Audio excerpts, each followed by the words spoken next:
Shabbat Shalom, everyone. Shabbat We Shalom. have two Torah portions that are the Torah portions of this Shabbat. The first one is called Achrei Mot, and the second one is called Kedoshim. We're going to read the first part of the second Torah portion, Kedoshim, which means sacred or holy. We'll read one of the most famous and weird and challenging commandment that we have in our Torah in general. It's from Leviticus chapter 19. It's also known as the Code of Holiness, which is probably one of the center narratives in our tradition, in our Torah.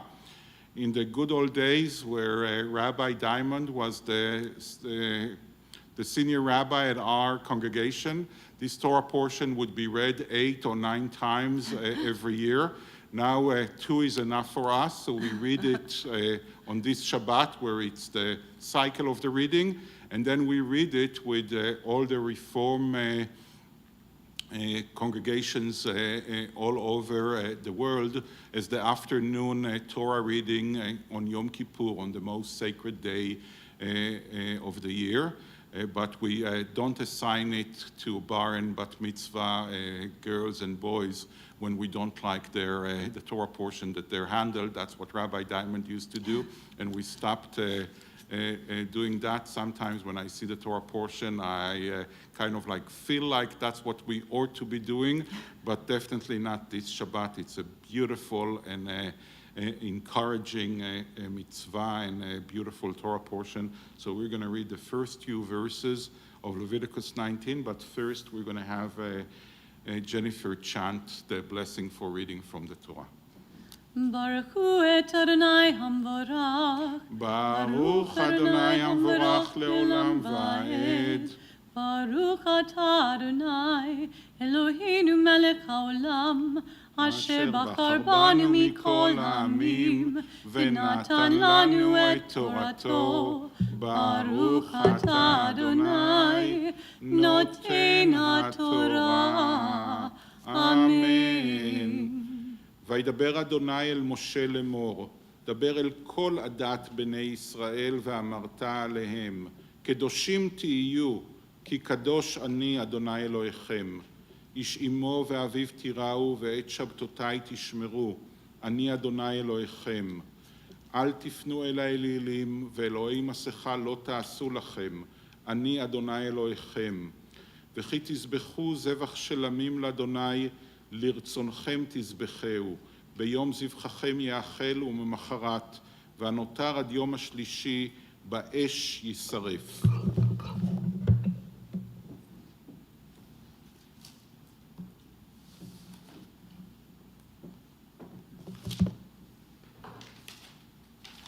So the translation goes like that. Adonai spoke to Moses saying, speak to the whole Israelite community and say to them, you shall be holy, for I, Adonai your God, am holy. You shall each revere their mother and their father and keep my Sabbaths. I am Adonai your God. Do not turn to idols or make molten gods for yourself. I am Adonai your God. When you sacrifice an offering of well-being to Adonai, sacrifice it so that it may be accepted on your behalf. It shall be eaten on the day you sacrifice it or on the day following, but what is left by the third day must be consumed in fire. And it goes on. There are 33 commandments in this Torah portion. 2/3 of them deal with the way we are supposed to treat one another, and 1/3 of them, we heard an example here, is about rituals like keeping the Shabbat, the Sabbath, or all kinds of things that have to do with sacrifice.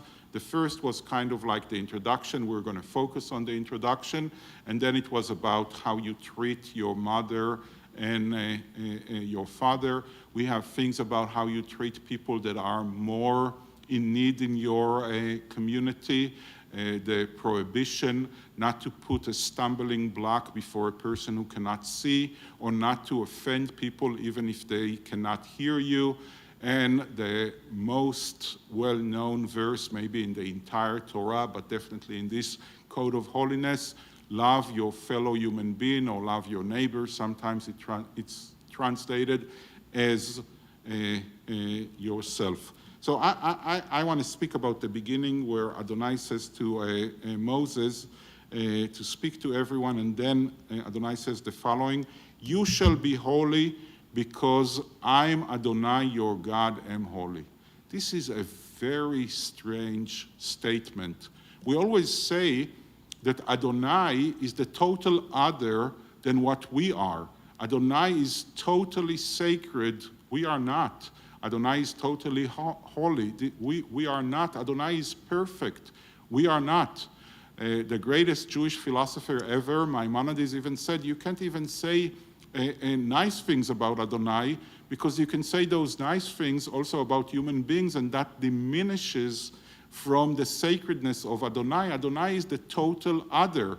Adonai is totally different than us.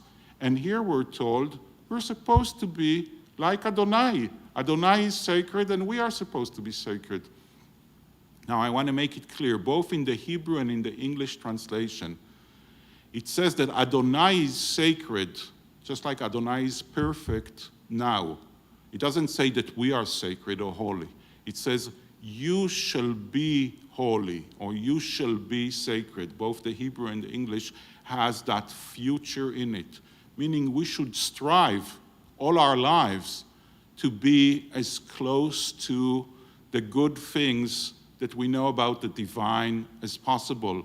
So just as the divine, just as Adonai our God is merciful and compassionate and treats other people with compassion and mercy and dignity, so shall we do. Just like Adonai is telling us to not offend deaf people or put stumbling blocks before people who cannot see, so shall we be.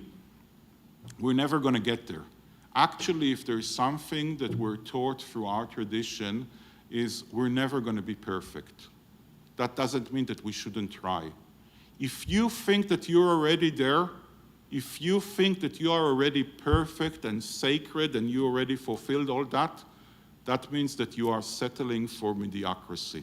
We should always feel guilty. That's why we have Yom Kippur and Rosh Hashanah in the days between to confess on sins that we've done. And you should always feel that you can do better.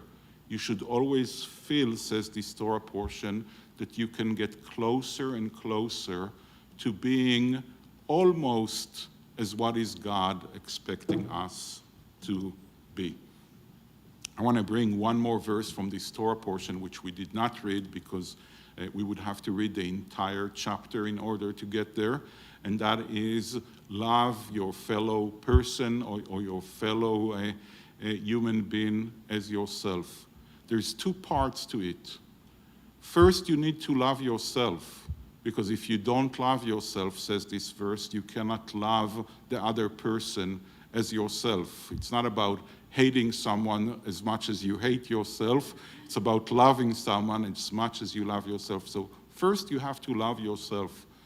In this special and strange and unprecedented time, that means first you need to protect yourself.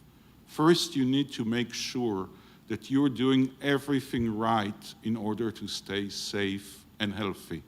And then you need to make sure that you're protecting and making everything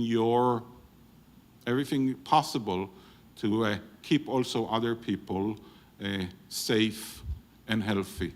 Those are the commandments that are so relevant to our times. Actually, the entire Torah all of a sudden becomes more and more relevant as we are looking outside and seeing the world changing in front of our side, realizing that we live in historical moments that are forcing us to be the best we can, just like this Torah portion is demanding us to be what we ought to be. Let's say the blessing after reading from the Torah.